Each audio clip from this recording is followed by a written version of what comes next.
तो यार एंड्रॉयड के स्मार्टफोन्स और एप्पल के स्मार्टफोन्स के बारे में तो आपको पता ही होगा, लेकिन आज के इस वीडियो में मैं आपको दोनों को कंपेयर करके बताऊंगा। साथ ही साथ ये भी बताऊंगा कि इन दोनों में से कौन सा किस पर्पस के लिए अच्छा होता है, यानी कि एंड्रॉयड में कौन सी चीज़ें अच्छी हैं और iOS में कौन सी चीज़ें अच्छी हैं। तो यही सब जानने के लिए वीडियो को एंड तक देखते रहना और अब बिना टाइम वेस्ट किए वीडियो को शुरू करते हैं।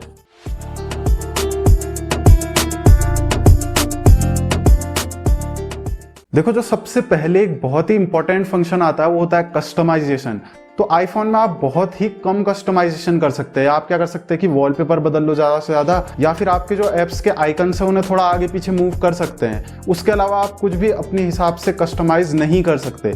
लेकिन एंड्रॉयड में ऐसा नहीं होता। एंड्रॉयड में आप चाहे वॉलपेपर बदलो, चाहे थीम बदलो, चाहे लॉन्चर बदलो, चाहे लॉक स्क्रीन बदलो, या पूरा का पूरा रोम बदल दो, आप कुछ भी वहाँ पर बदल सकते हो, अपने हिसाब से कस्टमाइजेशन कर सकते हो। तो जो अगली चीज़ आती है वो होती है डिवाइस ऑप्शंस। तो यहाँ पर मैं डिवाइस के ऑप्शंस की बात नहीं कर रहा हूँ, यहाँ पर मैं ये बात कर रहा हूँ कि आपको स्मार्टफोन जिस भी प्राइस रेंज में लेना है उसमें आपको एंड्रॉयड में बहुत सारे ऑप्शंस देखने को मिल जाते हैं। यानी कि अगर आपको 5 से 6 हज़ार का लेना है तो तब भी एक एंड्रॉयड स्मार्टफोन मिल जाएगा, और अगर 90 हज़ार तक का लेना है तो तब भी एक एंड्रॉयड स्मार्टफोन मिल जाएगा।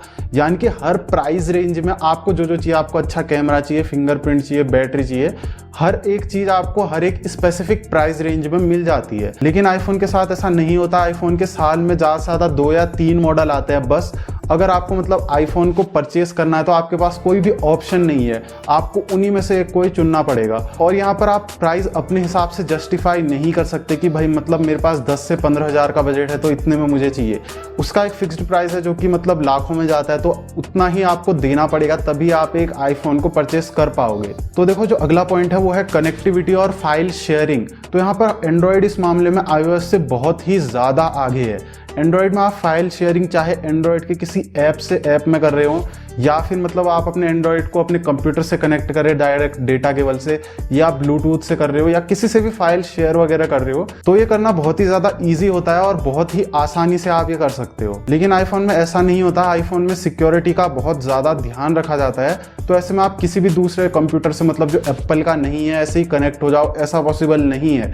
या फिर किसी भी दूसरे फ़ोन से शेयरिंग कर रहे हो कोई भी ऐप इंस्टॉल करके, ये भी पॉसिबल नहीं होता है आईफोन में। तो यहाँ पर जो अगली चीज़ है वो होता है OTG सपोर्ट। अब एंड्रॉयड में तो हम सभी जानते हैं कि OTG का कंप्लीट सपोर्ट होता है। आप पेन ड्राइव लगा लो, एक्सटर्नल हार्ड डिस्क लगा लो, या माउस कीबोर्ड कुछ भी लगा लो, सब कुछ अच्छे से काम करेगा। लेकिन आईफोन में ऐसा नहीं होता। आईफोन में OTG सपोर्ट तो होता है, लेकिन वो कोई कोई चीज़ों को ही सपोर्ट करता है। यानी कि सैनडिस्क वगैरह या HP वगैरह कुछ ही ऐसी कंपनीज है जो कि मतलब ऐसी हार्ड ड्राइव्स को बनाती हैं जो कि आईफोन में OTG से सपोर्टेड होता है। और मतलब वो काफ़ी बड़ी हार्ड डिस्क होती है, मतलब कि जो पेन ड्राइव का साइज़ है वो नॉर्मल से बहुत ज़्यादा बड़ा होता है और बहुत ज़्यादा महंगा भी होता है। तो अब यहाँ पर बात कर लेते कि आईफोन एंड्रॉयड से बेहतर कैसे है। मतलब सभी लोग कहते हैं, सारे यूट्यूबर्स कहते हैं कि आईफोन बहुत ही ज़्यादा अच्छी परफॉर्मेंस देता है। तो अब वो जान लेते हैं कि आईफोन अच्छा कैसे है। तो देखो, सबसे पहला पॉइंट तो यहाँ पर आता है ऑप्टिमाइजेशन।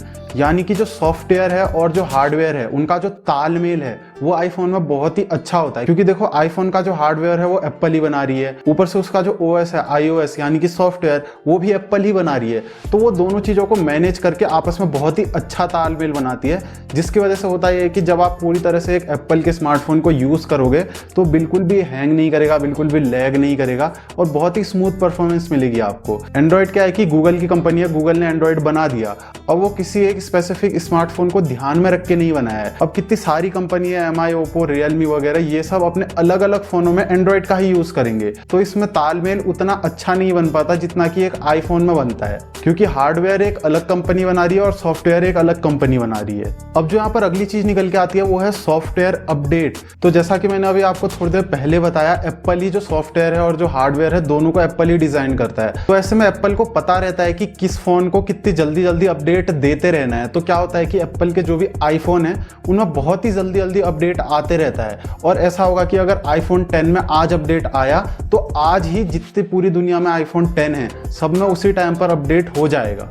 लेकिन एंड्रॉयड में ऐसा नहीं होता। अगर एंड्रॉयड का कोई भी अपडेट आया तो यहाँ पर जो गूगल के ऑफिशियल स्मार्टफोन है उनमें तो जल्दी से अपडेट आ जाता है, लेकिन बाकी के जो Xiaomi, Vivo, मतलब जो एंड्रॉयड पर रन हो रही है बाकी की कंपनियों के स्मार्टफोन, उनमें एंड्रॉयड का अपडेट आने में थोड़ा टाइम लग जाता है। वो डिपेंड करता है कि भाई आपकी कंपनी कौन सी है। किसी में बहुत ज़्यादा टाइम लग जाता है, किसी में बहुत जल्दी आ जाता है, और किसी किसी में तो आता ही नहीं है, मतलब कभी भी नहीं आएगा। एक टाइम आने के बाद वो रुक जाएगा और फिर अपडेट आएगा ही नहीं कभी भी। और iOS में ऐसा नहीं होता। अगर पुराने से पुराना आईफोन भी आपके पास है तो उसमें भी लेटेस्ट अपडेट आते रहेंगे। अब जो यहाँ पर अगला पॉइंट है वो है ऐप क्वालिटी और ऐप क्वांटिटी। तो अब क्वांटिटी में तो दोनों ही बराबर है, जो एंड्रॉयड का प्ले स्टोर है वहाँ भी बहुत सारी एप्लीकेशंस हैं और जो आईफोन का ऐप स्टोर है वहाँ भी बहुत सारी एप्लीकेशंस हैं। लेकिन क्वालिटी में जो है कि आईफोन बहुत ज़्यादा आगे निकल जाता है। आईफोन के जो डेवलपर्स होते हैं वो बहुत ही ज़्यादा अच्छी एप्लीकेशंस को बनाते हैं, जबकि एंड्रॉयड के प्ले स्टोर में आपको कोई सी भी एप्लीकेशन देखने को मिल जाएगी, मतलब फेक से फेक, मतलब 40% तो वहाँ पर एप्लीकेशन फेक ही होती है। तो ऐसा कुछ भी आपको जो आईफोन का ऐप स्टोर होता है वहां पर देखने को नहीं मिलता। वहां पर बहुत ही अच्छी क्वालिटी के ऐप्स आते हैं और ज्यादातर डेवलपर्स ज्यादा ऐप्स तो ऐसी होती है कि जिनका अपडेट पहले ऐप स्टोर पर जाता है और कुछ टाइम बाद फिर प्ले स्टोर पर आता है। तो इस मामले में कहीं ना कहीं एप्पल एंड्रॉयड से आगे निकल जाता है। तो यहाँ पर जो अगली चीज है वो है एक्सेसरीज। तो इस मामले में आईफोन बहुत ही ज्यादा अच्छा हो जाता है, क्योंकि हम सभी जानते हैं भाई आईफोन बहुत ज्यादा पॉपुलर है। तो उसके कवर्स वगैरह, उसके डेटा केबल वगैरह आपको हर कहीं मिल जाएंगे क्योंकि वो बहुत ज्यादा पॉपुलर है। अब एंड्रॉयड में ऐसा है कि जो आपका स्मार्टफोन है अगर वो भी बहुत ज्यादा पॉपुलर है तो उसके भी केसेस वगैरह, उसके भी कवर वगैरह आपको बहुत जगह मिल जाते हैं। लेकिन अगर आपका जो एंड्रॉयड स्मार्टफोन है वो ज्यादा पॉपुलर नहीं है, ज्यादा बिका नहीं, ज्यादा अच्छी फेमस कंपनी का नहीं है, तो ऐसे में जो उसका हेडफोन हो गया, उसके जो कवर्स वगैरह है, ये सब मिल पाना बहुत मुश्किल होता है। तो यहाँ पर जो अगला पॉइंट है वो है इकोसिस्टम। अब ये एप्पल का एक बहुत ही बेहतरीन चीज है। यहाँ पर क्या होता है कि आपने एप्पल की 2 या 2 से ज्यादा चीजें खरीदी, यानी कि एप्पल का टीवी खरीद लिया, एप्पल का मैकबुक खरीद लिया, एप्पल का आईफोन खरीद लिया, तो ये सभी चीज़ें आपस में इतनी अच्छी से कनेक्ट हो जाती हैं कि आपको एक बहुत ही अच्छा एक्सपीरियंस मिलेगा। मतलब अगर आप अपना आईफोन इस्तेमाल कर रहे हो तो तुरंत से आप अपने टीवी पर स्विच कर सकते हो, आपका सारा डेटा वहाँ सिंक हो जाएगा। मतलब इस तरह से कनेक्टिविटी बहुत ही अच्छी होती है इनमें। और जो आखिरी पॉइंट है वो है आफ्टर सेल। तो इस मामले में तो डेफिनेटली एंड्रॉयड का कितने से महंगा स्मार्टफोन हो वो पीछे छूट जाता है, आईफोन सबसे ऊपर रहता है, क्योंकि एप्पल जो है वो अपनी आफ्टर सेल्स पर बहुत ज़्यादा ध्यान रखता है। मतलब कि अगर आपने एक बार आईफोन या कोई भी एप्पल का प्रोडक्ट खरीद लिया तो उस प्रोडक्ट को खरीदने के बाद भी अगर वो खराब वगैरह हो जाता है तो एप्पल की तरफ से आपको पूरा का पूरा सपोर्ट मिलेगा। आप एप्पल स्टोर पे जाइए, वहाँ पर आपका जो प्रोडक्ट है तुरंत से सही हो जाएगा, अगर नहीं हो सकता तो तुरंत से रिप्लेस हो जाएगा। जबकि एंड्रॉयड स्मार्टफोन में ऐसा नहीं होता। अगर आपका ओप्पो वीवो का फ़ोन है वो खराब हो भी गया तो आपको आफ्टर सेल सर्विस इन कंपनियों की तरफ से उतनी अच्छी नहीं मिलती। तो यही थे सारे के सारे पॉइंट्स। आई होप कि आपको बहुत अच्छे से समझ में आए होंगे। अगर आपको वीडियो पसंद आई तो लाइक कर देना, शेयर कर देना और सब्सक्राइब कर लेना मेरे चैनल को। मैं मिलता हूँ आपसे नेक्स्ट वीडियो में। Till then, good bye.